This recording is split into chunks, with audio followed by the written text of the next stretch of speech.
And now we are going to talk about polynomial ring.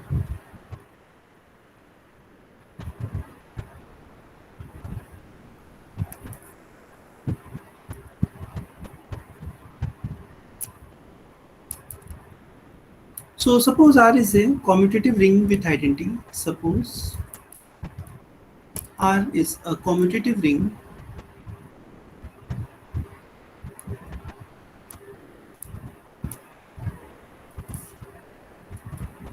with identity. And we usually denote the identity element by 1. So identity 1.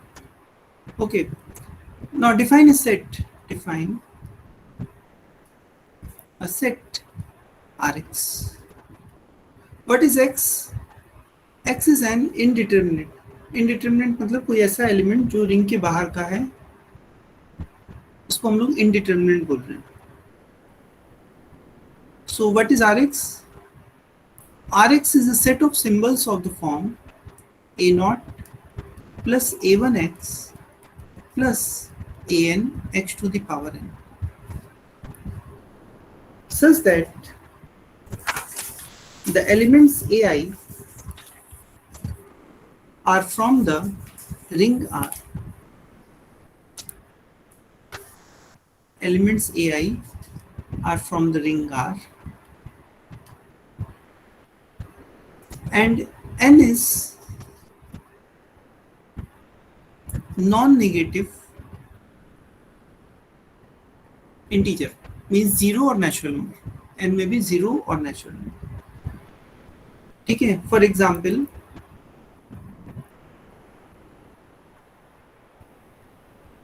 जैसे कि मान लीजिए हमने कोई ring लिया, ring हमने ले लिया Z2 ले लिया हमने, ठीक है. और Z2X की अगर हम बात करेंगे तो Z2X के एलिमेंट कैसे दिखेंगे?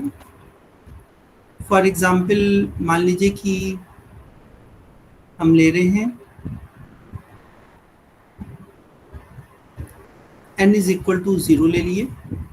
n इज इक्वल टू 0 पे सिर्फ एक एलिमेंट बचेगा a0. a0 कहाँ से आएगा? रिंग से आएगा, तो इसके अंदर आ जाएगा 0 and 1. n is equal to अगर हम 1 लेंगे यानी 1 डिग्री, इसको बोलेंगे 1, n इज इक्वल टू 1 लेंगे तो a0 प्लस a1x इस टाइप के एलिमेंट बचेंगे, जैसे 1 plus x, 0 plus x, 0 plus x and so on. तो ये सब क्या है? ये सब पॉलिनॉमियल्स हैं. ठीक है. अब अगर n इक्वल टू 2 लेंगे तो यहाँ पे 3 टर्म आएंगे, उनमें से बीच में कोई 0 भी हो सकता है. सो जैसे 1 plus x plus x square, 1 plus x square and so on. So इस तरह से set, this set is called the set of polynomials. ये जो सेट है ये सेट ऑफ पॉलिनॉमियल्स है. Rx जो हमने डिफाइन किया वो क्या है? Set of polynomials.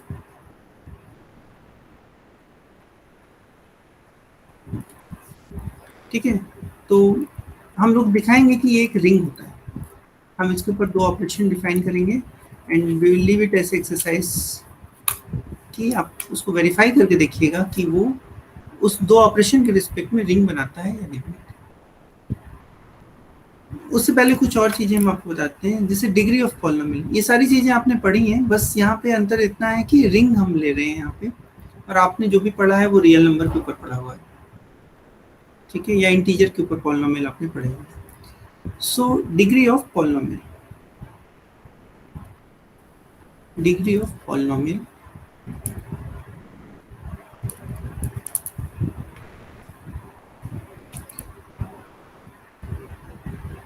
I rare think कि यहाँ तक आपको कोई डाउट होगा. If there is any doubt then you may ask, otherwise we will proceed.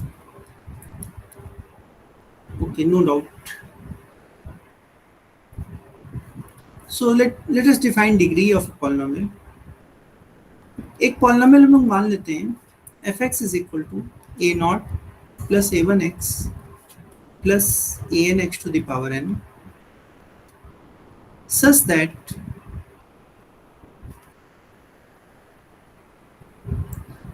an is not equal to 0. अगर ऐसा है देन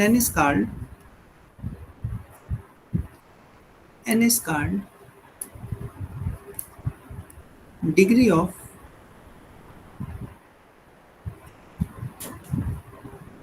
polynomial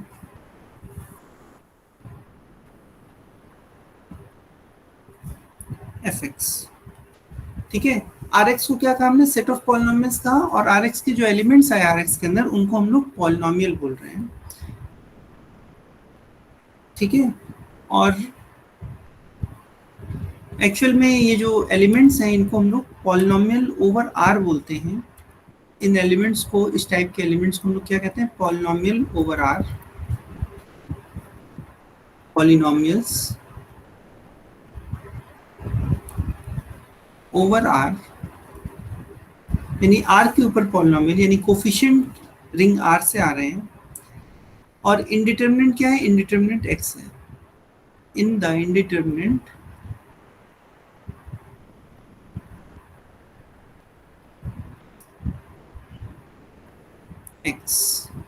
x इंडिटरमिनेंट में ये एक पॉलिनोमियल है ओवर द रिंग R। ठीक है, और अगर जो सबसे हाईएस्ट डिग्री का टर्म है x to the power n, इसका जो कोफिशिएंट है वो नॉन जीरो है, तो इसी को हम n को डिग्री ऑफ द पॉलिनोमियल बोलते हैं। फॉर एग्जांपल सपोज करिए हमने zx लिया, zx के ऊपर हमने एक पॉलिनोमियल बनाया 2 plus 3x square plus 4x cube. तो यहाँ पे 4 जो है वो नॉन जीरो है, 4 क्या है, जीरो नहीं है। Then what is the degree of this polynomial, अगर इसको हम fx बोलेंगे तो degree of fx is equal to 3i। ठीक है, डिग्री ऑफ fx 3i। इसको शॉर्ट में हम लोग लिखते हैं, सो वी राइट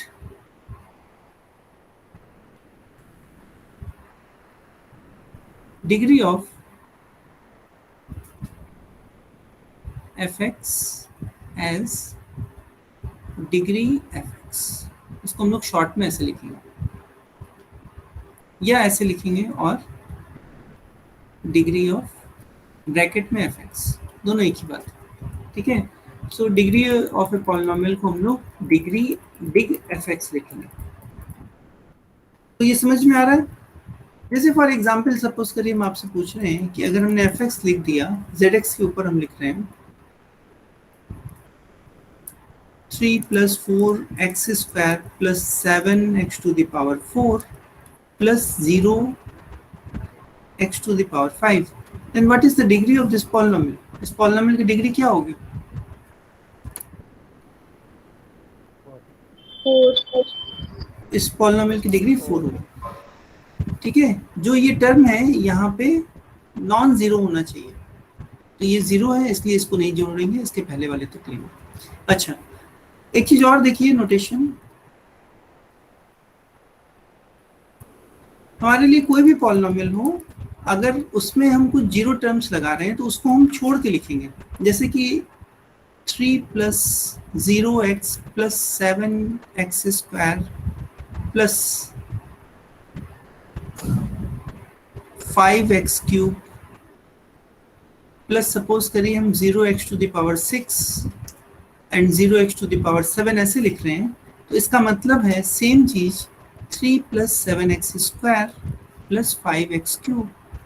इसको हम लोग शॉर्ट में इसी तरह से लिखेंगे, मतलब दोनों एक ही चीज है। ठीक है, हमारे लिए दोनों पॉलिनोमियल एक ही चीज है। Now in a polynomial fx is equal to a naught plus a1x plus an(x to the power n), जहाँ पे an जीरो नहीं है। इस पॉलिनोमियल में an is called leading coefficient.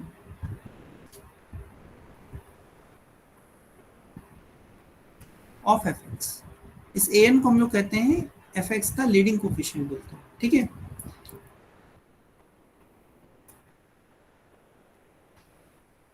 if an is equal to 1, then we say fx is monic polynomial. Monic polynomial का क्या मतलब है? लीडिंग जो कोफिशिएंट है वो 1 आ जाएगा. 1 मतलब multiplicative identity of the ring. जैसे फॉर एग्जांपल अगर हमने एक पॉलिनोमियल ले लिया fx is equal to 1 plus x square, then this polynomial is monic. क्यों? क्योंकि इसमें हाईएस्ट डिग्री का जो कोफिशिएंट है एक्स स्क्वायर, उसका जो कोफिशिएंट है वो 1 है. ठीक है. और अगर हम जैसे एक पॉलिनोमियल लिखे g x is equal to 2 plus 3x square, क्या ये मोनिक है? It is not monic. क्योंकि कि इसमें जो डिग्री है इसकी 2 है और उस डिग्री की x टू द पावर 2 का जो कोफिशिएंट है वो 1 नहीं है. ठीक है. तो ये कोफिशिएंट को 1 होना चाहिए. It is not monic.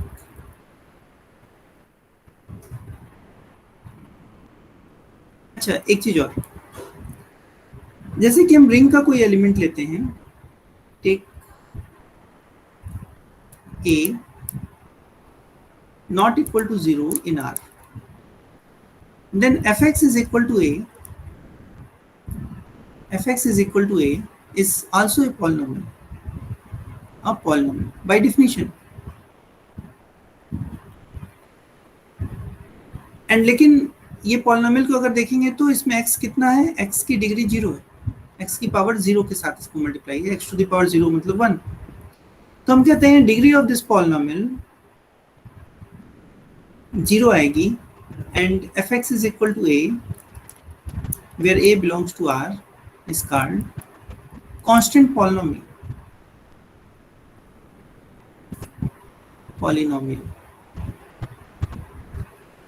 and its degree is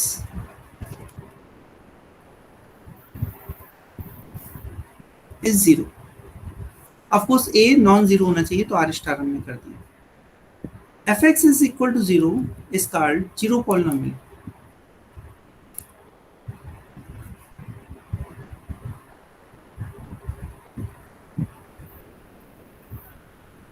और जीरो पॉलिनोमियल की डिग्री डिफाइंड नहीं है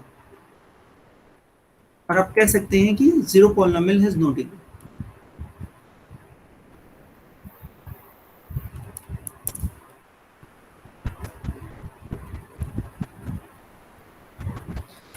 तो ऊपर लिखते समय भी हाँ ठीक है. यहाँ पे हमने an को 0 नहीं लिया था इसलिए जीरो पॉलिनोमियल नहीं है और हम जीरो पॉलिनोमियल की डिग्री डिफाइन नहीं कर सकते. तो इसलिए zero polynomial has no degree. इसकी कोई डिग्री नहीं.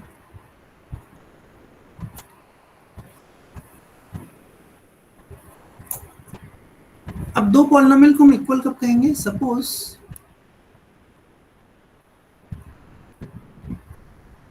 fx is equal to a0 plus a1x plus up to anx to the power n and gx एक दूसरा पॉलिनोमियल लिया हमने is equal to b0 plus b1x plus bm x to the power n are two polynomials. We say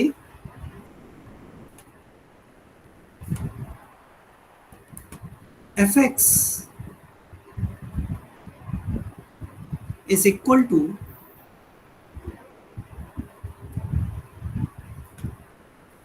gx if fx और gx को हम कब equal कहेंगे? अगर ai और bi बराबर for all I varying from 0 to minimum of mn.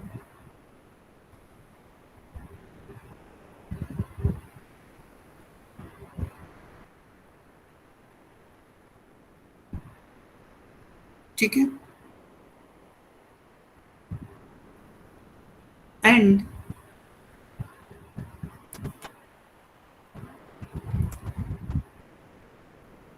अगर ये मिनिमम दोनों में से जो छोटा नंबर हो वहां तक ये दोनों कोफिशिएंट बराबर आए, और इस मिनिमम से ऊपर जो हो,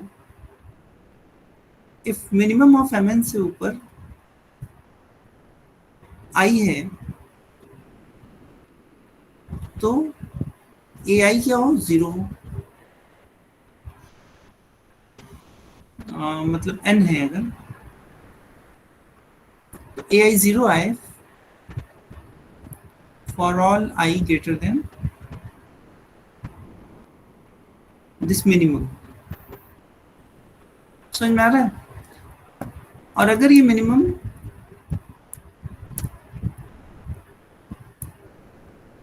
mn जो है वो लेस देन m है, यानी m बड़ा है मिनिमम से, तो then bi is equal to 0 है for all I greater than this minimum। Example से इसको समझते हैं। जैसे कि मान लीजिए हमने एक पॉलिनोमियल लिया a0 plus a1x plus a2x square, और फिर दूसरा पॉलिनोमियल एक लिया gx is equal to b0 plus b1x plus b2x square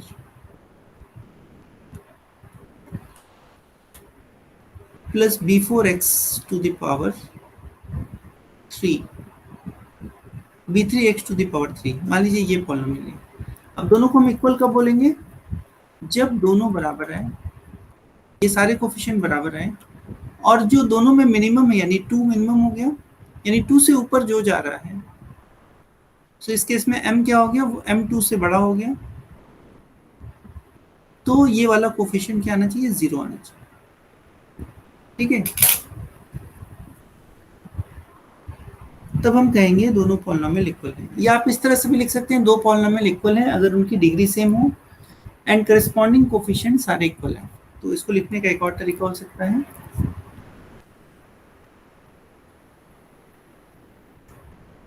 so two polynomials are called two polynomials fx and gx are equal if and only if degree of fx is same as degree of gx and coefficients of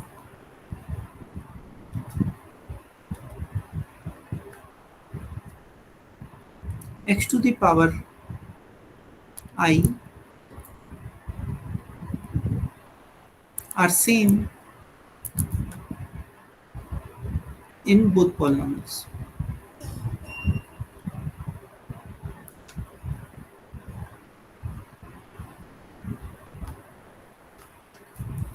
x to the power I के coefficient same आने चाहिए, इन corresponding coefficient क्या होने चाहिए, same होने चाहिए।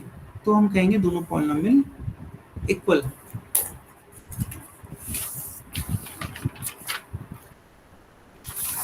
Is it okay?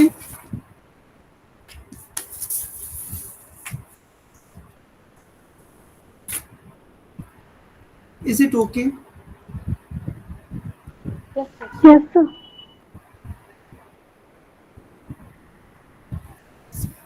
Now addition and multiplication of polynomials.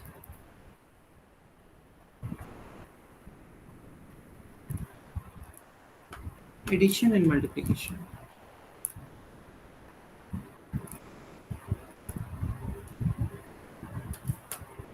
of polynomials.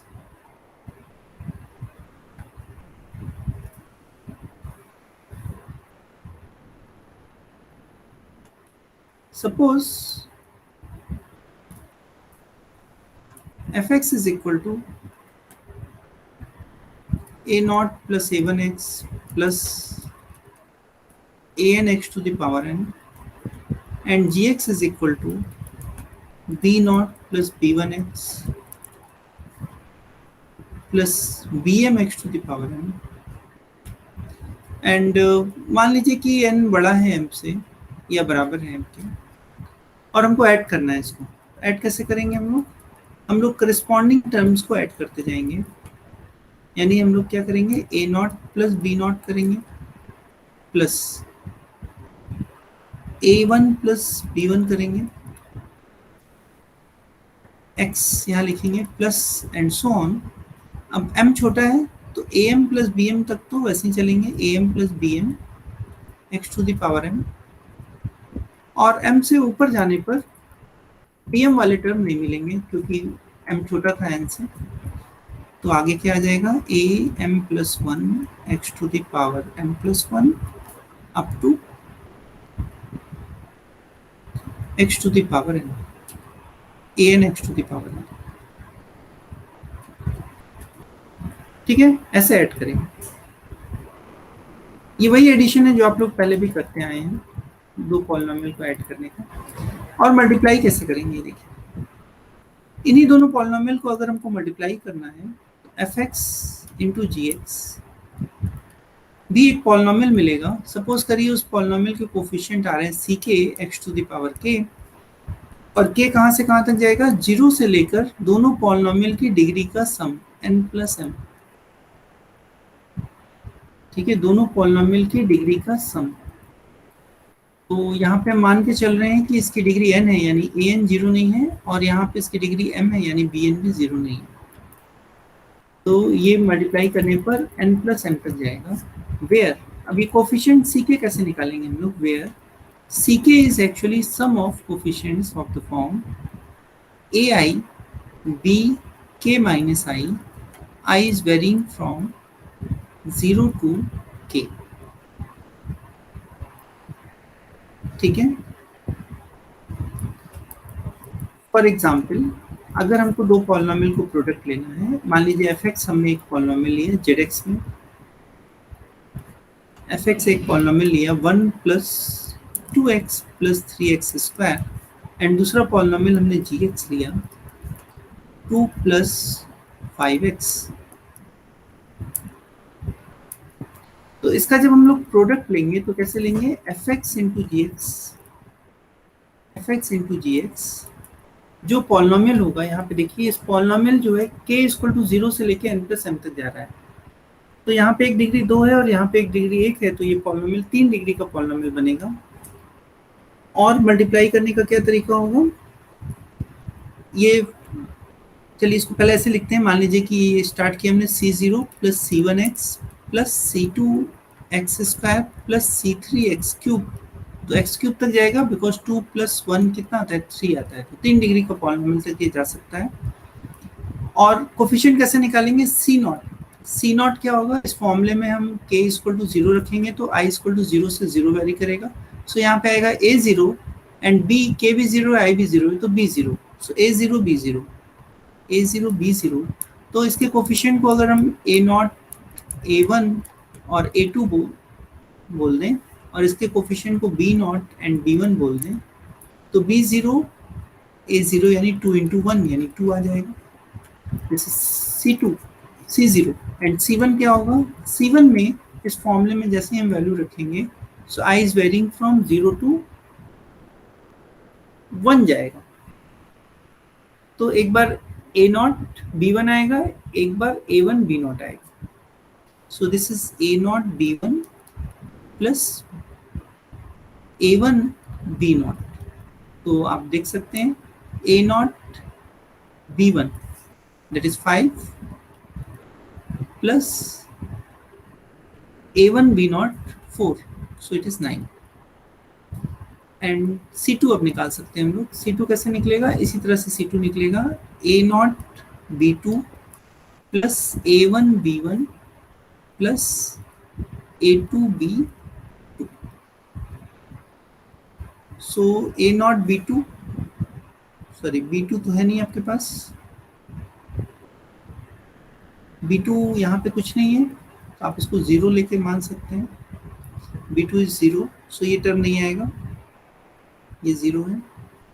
क्या आएगा आपका A1 B1 यानी 10 प्लस B2 is 0, ठीक है ना।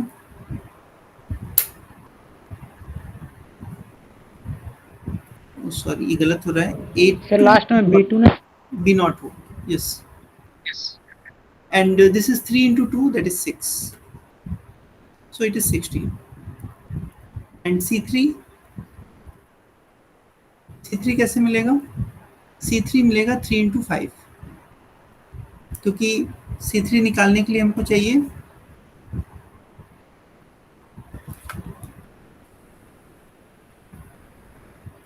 देखते हैं C3 कैसे निकलेगा। C3 निकालने के लिए हमको चाहिए I is varying from 0 to 3, तो यहाँ पे क्या आएगा A0 B3, सो B3 है नहीं यहाँ पे, B3 0 हो गया आपका। और फिर क्या बचा A1 B2, B2 भी नहीं है, 0 हो गया।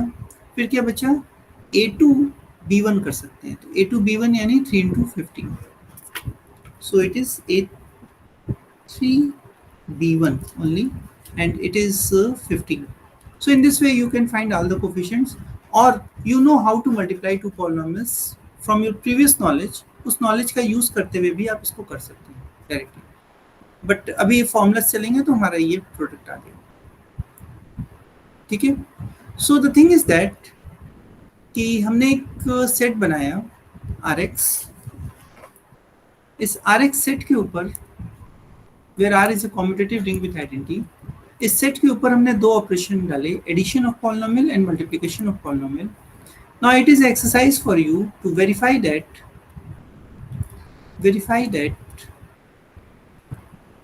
Rx is a commutative ring with identity as constant polynomial 1। 1 क्या था? 1 मल्टीप्लिकेटिव आइडेंटिटी थी R की, वही यहाँ पर Rx की भी आइडेंटिटी का काम करेगा। अब वो मल्टीप्लिकेटिव आइडेंटिटी जो 1 थी उसको आप कांस्टेंट पॉलिनोमियल 1 बोल सकते हैं, क्योंकि R के जो भी एलिमेंट हैं वो Rx के अंदर हैं, एज ए पॉलिनोमियल हैं, और वो पॉलिनोमियल कैसे हैं? कांस्टेंट पॉलिनोमियल्स हैं, ठीक है। चलिए अब हम लोग बात करते हैं पॉलिनोमियल्स पे डिवीजन एल्गोरिथम की। What is division algorithm?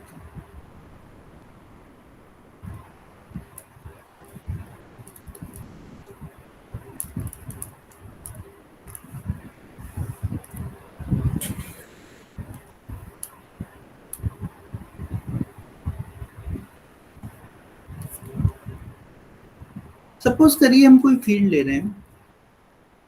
अच्छा, डिवीजन एल्गोरिथम बताने से पहले एक चीज और बताना अच्छा रहेगा। अभी तक हम लोग जो पॉलिनोमियल लेते थे यूजुअली जेड पे लेते थे। इंटीजर के पॉलिनोमियल आप लोग पढ़े हैं हाई स्कूल या इंटर में जब भी पढ़े होंगे। मान लीजिए हमने एक रिंग लिया Z3, Z6 ले लेते हैं। एक रिंग लिया हमने Z6, और इस Z6 के अंदर एक Z6 के ऊपर एक पॉलिनोमियल बनाया। सो Z6x is a polynomial ring. इसमें दो पॉलिनोमियल हमने ले लिया 2x, और एक पॉलिनोमियल हमने ले लिया सपोज करिए 3x² ले लिया, और इसका प्रोडक्ट किया। तो बता सकते हैं प्रोडक्ट कितना आएगा?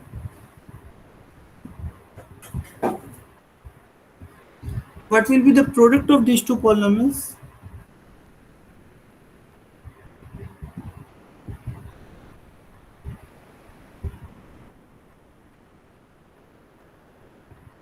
Yes, please.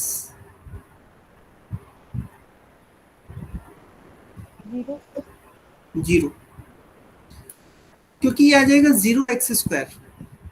कोफिशिएंट क्या होंगे? आपस में मल्टीप्लाई होंगे, 0x³ आ जाएगा, 0x³, और 0 से मल्टीप्लाई करने पे 0 ही आता है, इसलिए ये 0 पॉलिनोमियल यानी कांस्टेंट पॉलिनोमियल 0 बन जाएगा। अभी तक जो आपने पढ़ा था उसमें क्या था?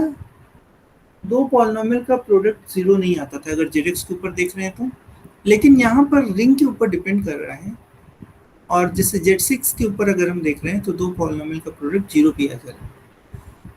तो पहले जो आपने पढ़ा था उस हिसाब से अगर दो पॉलिनोमियल को प्रोडक्ट लेते थे तो डिग्री घटती नहीं थी, लेकिन यहाँ पे सपोज करिए हम 1+2x और 1+3x पॉलिनॉमियल को प्रोडक्ट लेंगे, तो इस जो प्रोडक्ट की डिग्री होगी वो जो हाईएस्ट डिग्री कोफिशिएंट होगा वो 6x² आएगा, और 6x² मतलब 0, तो प्रोडक्ट की डिग्री क्या होगी, 2 से कम आ जाएगी। तो प्रोडक्ट लेने पर डिग्री घट भी सकती है। ठीक,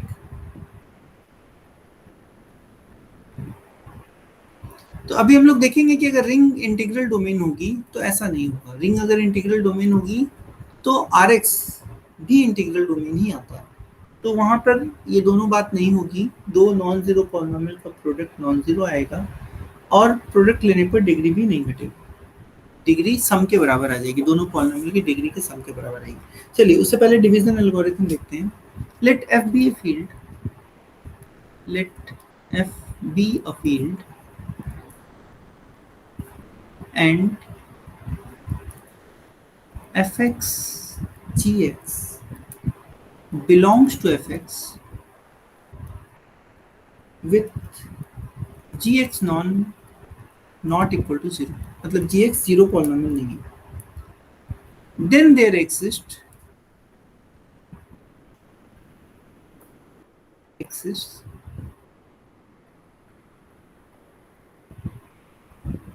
unique polynomials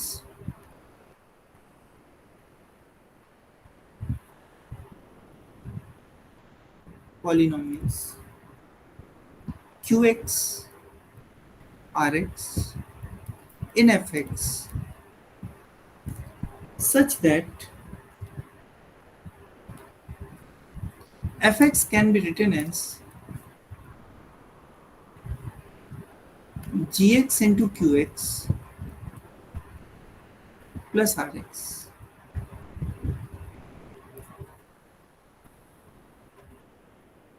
and यहाँ पे जो rx है वो या तो 0 होगा या फिर degree of rx will be less than degree of gx। ठीक है, और हम लोग इस qx को कोशेंट बोलते हैं और rx को रिमाइंडर बोलते हैं, जैसे आप लोग नॉर्मल इंटीजर्स के केस में करते हैं, डिवाइड करते हैं, उसी तरह से यहाँ भी एक तरह का डिवीजन हो रहा है। qx जो है हमारा वो क्या हो गया, कोशेंट हो गया, और rx क्या हो गया, rx को हम लोग रिमाइंडर बोलते हैं।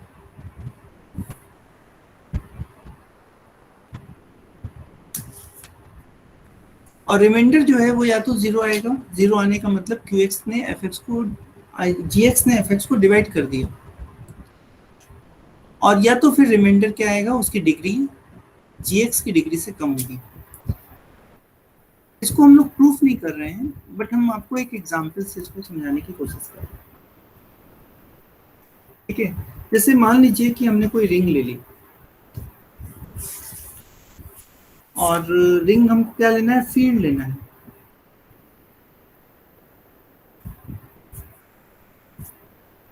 तो सपोज करिए हम लोग Z7x ले लेते हैं, Z7 एक फील्ड होता है, Z7x हमने ले लिया। ठीक, और इस पे दो पॉलिनॉमियल ले लेते हैं, fx is equal to 5x to the power 4 plus 3x cube plus 1, and gx हमने ले लिया 3x square plus 2x plus 1। ठीक है, अभी तक जो भी आप करते आए हैं वो डिवीजन, मल्टीप्लिकेशन, वो सारा चीज आपने किया है z के ऊपर, लेकिन यहाँ पे क्या है, z7 है, यानी मॉडुलो 7 हमको चलना होगा। सो ये 5 का मतलब यहाँ पे 5 बार से है मॉडुलो 7, और 3 का मतलब 3 बार, 1 का मतलब 1 बार, और इसी तरह से 2 का मतलब 2 बार से। ठीक, तो हम लोग क्या करते हैं, दो पॉलिनॉमियल दिए हुए हैं, gx जो पॉलिनॉमियल है वो 0 नहीं है, 0 मतलब 0 पॉलिनॉमियल, सारे कोफिशिएंट 0 हैं, ऐसा नहीं है। तो हम लोग gx से fx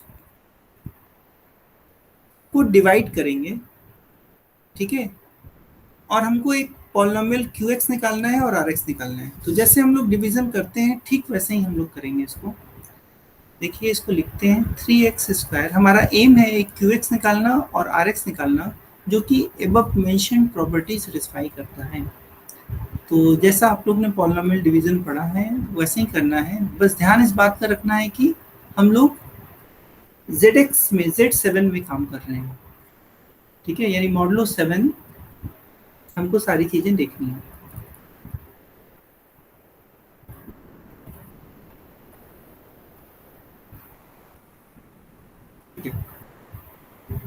अब देखिए यहाँ पे डिग्री कितनी है, यहाँ पे डिग्री 2 है और यहाँ पर डिग्री है 4।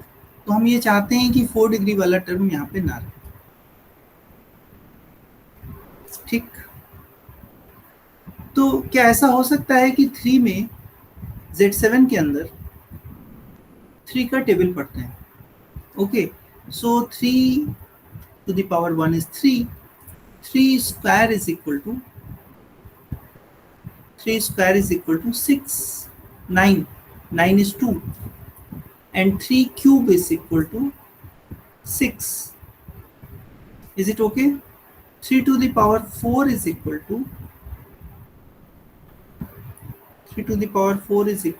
what? 4. 3 to the power 5 is equal to, बताइए, 3 to the power 5 is equal to 5। आ रहा है ये आपका सबका आ रहा है ऐसा? सर नहीं समझ में आ रहा है। Yes sir. ठीक, 3 की पावर तो निकाल सकते हैं Z7 के अंदर। 3 to the power 1 is 3, 3 to the power 2 is 9, 9 को मॉडुलो 7 करेंगे तो कितना आएगा? 2 आएगा। ये समझ में आ रहा है मुकुल? नो। Z7 के अंदर 3 की पावर्स निकाल रहे हैं। जब नॉर्मली डिवाइड करते हैं तो क्या करते हैं, 3 की जैसे यहाँ से 3 है और यहाँ पे 5 है, तो हम लोग क्या करेंगे, हम लोग नॉर्मली अगर पॉलिनोमियल को डिवाइड करेंगे तो हम लोग टेबल ही तो पढ़ेंगे ना। 3 का टेबल तब तक जब तक ये 5 ना आ जाए या 5 के नीचे रहे। तो Z7 के अंदर कंपैरिजन तो नहीं हो रहा है, लेकिन हम लोग Z7 के अंदर 3 का पावर देख सकते हैं।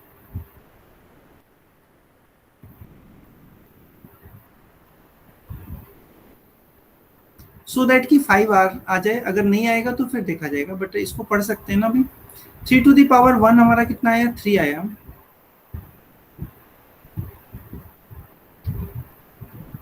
3 to the power 2 कितना आया, 2 आया। 3 to the power 3 कितना आया, फिर इस 2 में 3 से मल्टीप्लाई कर देंगे, 6 आ गया। फिर 3 to the power 4 निकालना है तो 6 में 3 से मल्टीप्लाई किए 18 आया। सो 7 2 जा 14 डिवाइड करेंगे तो 4 आएगा। फिर इससे 3 से मल्टीप्लाई किए, 3 4 जा 12 आया। 12 में 7 से डिवाइड किए तो रिमाइंडर कितना आया, 5। तो 3 to the power 5 करने पर 5 आ जा रहा है। इसका मतलब अगर हम यहाँ पे लिखते हैं 3 to the power 4 x² और इससे इसको मल्टीप्लाई करें तो कितना आएगा, 5x to the power 4 आ जाएगा। क्या एग्री कर रहे हो इस बात से आप लोग? और 3 to the power 4 कितना था, 4 था। 4 2 जा 8, 8 मतलब 1, so x³ and 4x²। Do you agree at this point? Yes sir. अब क्या करते हैं हम लोग, सब्सट्रैक्ट करेंगे तो ये कैंसिल हो जाएगा। फिर क्या आया, 3x³ माइनस x³। अच्छा तो इसको घटा ही देते हैं, सो हो गया 2x³ प्लस 4x² प्लस 1। अब देखिए यहाँ पे डिग्री क्या हो गई, डिग्री एक घट गई। अब अगर हम 3 स्क्वायर लेते तो 3 स्क्वायर लेने पर यहाँ पर 3 स्क्वायर कितना होता है, 2 होता है। तो चलिए ये काम कर लेते हैं। प्लस 3 अगर हम लिखेंगे तो 3 इंटू 3 3 स्क्वायर हो जाएगा, यानी 2 आ जाएगा। अब हमको एक्स क्यूब भी हटाना है यहाँ से, तो हम कहाँ तक ले जाएंगे, एक्स ले जाएंगे, तो एक्स क्यूब आ जाएगा। सो इन दोनों को मल्टीप्लाई करते हैं, 3 2 3 3 2 हो गया, 2 एक्स क्यूब आ गया। प्लस अब इस 3x से मल्टीप्लाई किए 2x में, तो कितना हो गया, 6x आ गया, 6x स्क्वायर आ गया। So it is 6x square and now plus 3x। Do you agree वहाँ एट पे this? Minus 4x square sir 4x square minus में नहीं होगा जो आया माइनस में। Oh, yes, yes, yes, yes. Yes, 4x square तो माइनस में होगा। Yes, you are right. 4x square minus में होगा, तो इसको ठीक करना पड़ेगा। यस, तो यहाँ पे हम इसको कर देते हैं -3।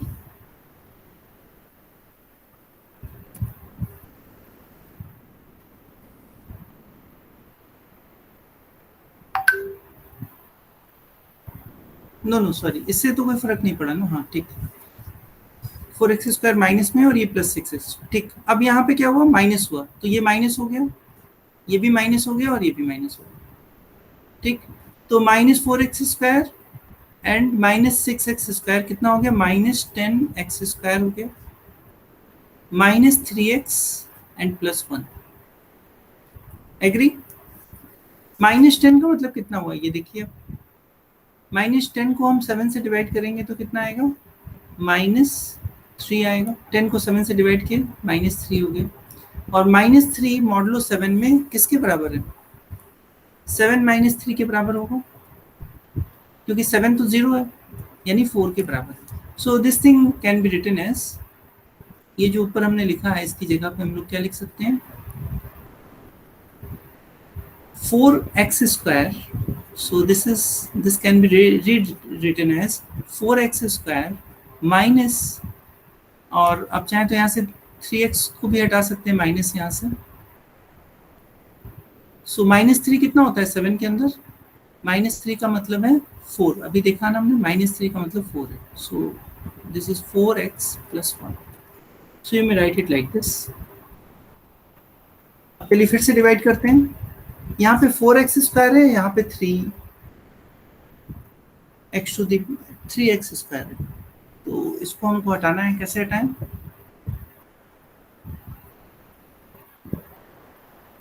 देखिए 3 की किस पावर पे 4 आ रहा है, 3 टू द पावर 4 करने पे 4 आ रहा है, यानी 3 टू द पावर 3 से अगर हम मल्टीप्लाई करेंगे इस 3 में जाकर ये 4 दे देगा।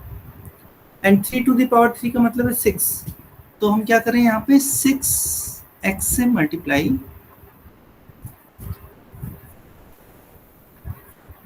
करते हैं। ठीक है, सो यहाँ पे हमने लिख दिया 6x। सिक्स नहीं सॉरी, होगा, x नहीं होगा यहाँ, ठीक, क्योंकि x स्क्वायर पावर तो सेम है, तो 6 हमने यहाँ पे कर दिया। सो दिस इज 6 इंटू 3 18, 18 का मतलब हो गया 4, so it is 4x square plus 12x। 12x का कितना मतलब हुआ, 5 5 5 x प्लस 6। ठीक, तो चलिए अब इसको घटा लेते हैं यहाँ से। So when we will subtract it, it will be cancel, ये माइनस हो जाएगा, ये माइनस हो जाएगा। सो क्या बचा, -x -5। So which can be written as -x। -x को क्या लिख सकते हैं, 6x, और -5 को क्या लिख सकते हैं, 2, सो +2। अब देखो ये जो पॉलिनोमियल है इसकी डिग्री कितनी है, इसकी डिग्री 1 से कम है, सॉरी इसकी डिग्री 2 से कम है। और अगर हम इसमें और इसको मल्टीप्लाई करेंगे तो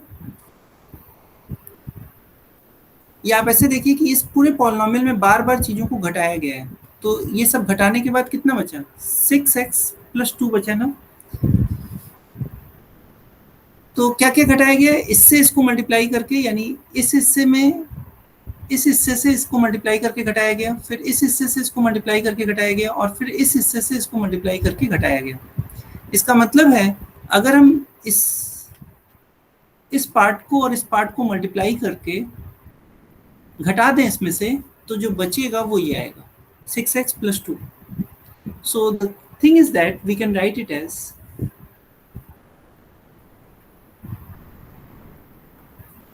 5x square. Let me remove from here.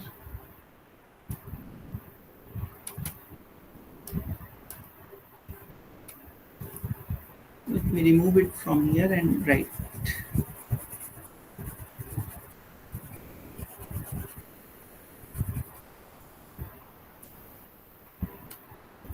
So we can write 5x to the power 4 plus 3x square plus 1 to be 3x square plus 2x plus 1 into the polynomial 3 to the power 4 x square plus 3x plus 6 plus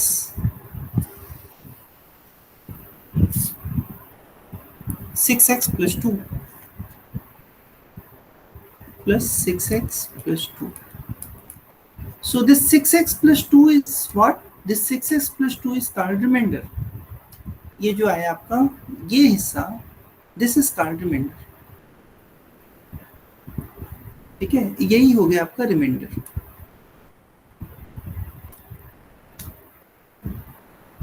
और ये जो हिस्सा बचा, ये वाला जो आया polynomial नया,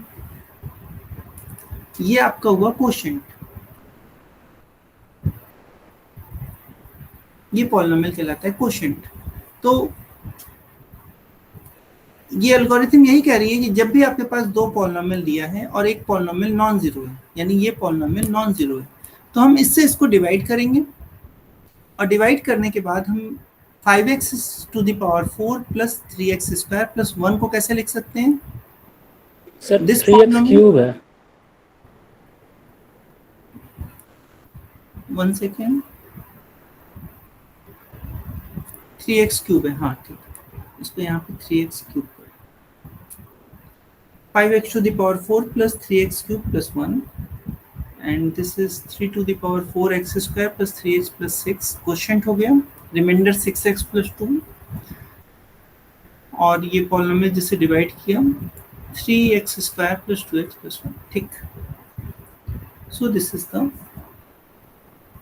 डिवीजन एल्गोरिथम। इसी तरह से आप किसी भी गिवन टू पॉलिनोमियल्स को डिवाइड कर सकते हैं और इस फॉर्म में ला सकते हैं। तो हम एक एक्सरसाइज भी आपको देते हैं। Exercise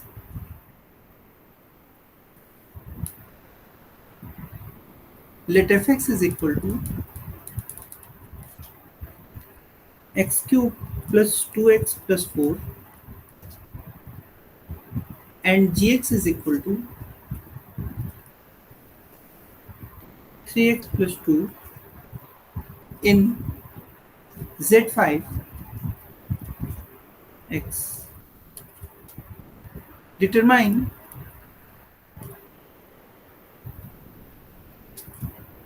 the quotient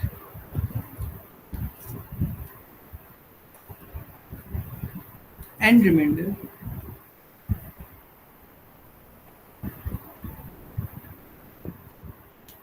upon dividing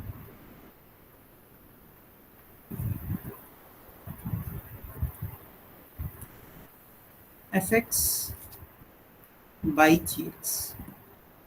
fx को gx से जब डिवाइड करेंगे तो क्वोशिएंट और रिमाइंडर आपको निकालना है, ठीक है।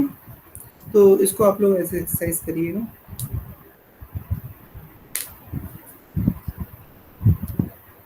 तो okay, so let me stop it here and tomorrow we will do some more things. Means we will prove that if R is integral domain,